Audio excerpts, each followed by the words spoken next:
Welcome to Starlink. Today we are showcasing an E-plated aluminium Starlink Gen3 mount.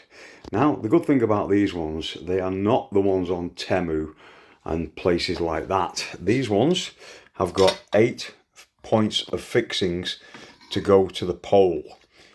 So basically what you've got is an Allen key that comes with it. It'll sit on a 2-inch mast or a 1.5-inch mast. Very, very powerful, very strong. Here's one fitted to a 2-inch mast. As you can see, there's hardly any space around it. And it bites into the pole. Now here's one that is fitted to a 1.5-inch mast. And as you can see down there, it's got even spacings around the pole, keeping it centralized. So these are Starlink Gen3 mounts, which you can find us at www.starnetlink.co.uk.